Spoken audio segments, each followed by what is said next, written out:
তো hello guys, আমি আর আমার হবু বর চলে এসেছি ট্রেন্ডসে পুজোর কেনাকাটা করতে। প্রথমে ভেবেছিলাম ব্লগ বানাবো না, বাট তাও বানিয়ে ফেললাম তোমাদের জন্য।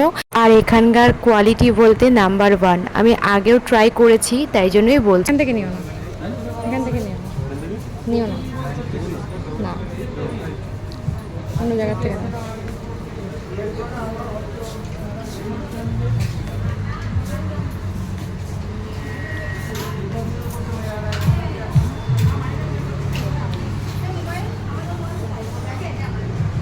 স্যার আমার জন্য কুর্তি কিনছে।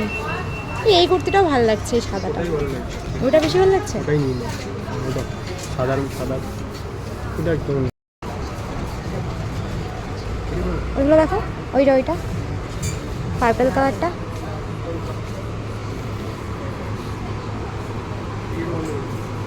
তো আমি চলে এসেছি ট্রায়াল রুমে। আমি এখন ট্রাই করব কুর্তিটা। তো আমাদের একটা কুর্তি এত ভালো লেগেছে যে ওটা ছাড়া আর কোনো কুর্তি ভালোই লাগছে না দুজনেরই। তো আমরা এখন ফাইনালি সিঁড়ি দিয়ে ওপরে যাচ্ছি এখন ওর জামা প্যান্ট দেখার জন্য। তো আমরা চলে এসেছি। সত্যি কথা বলতে হাবড়া ট্রেন্ডসের ছেলেদের শার্টের কালেকশন খুব একটা ভালো না, বাট প্যান্টের কালেকশন পারফেক্ট। তো ওখান থেকে দুটো প্যান্ট নিয়েছে, শার্ট আর নেয়নি।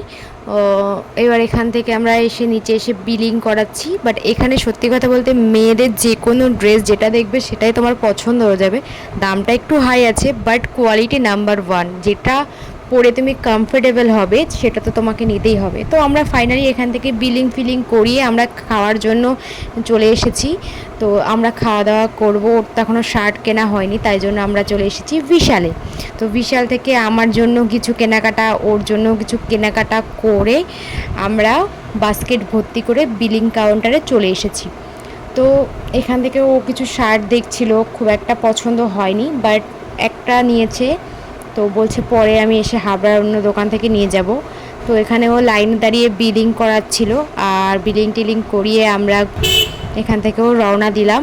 আমাদের পুজো কেনাকাটা মোটামুটি তো কমপ্লিট। তোমরা কবে করছো কমেন্টে অবশ্যই জানিও। তোমরা সবাই ভালো থেকো।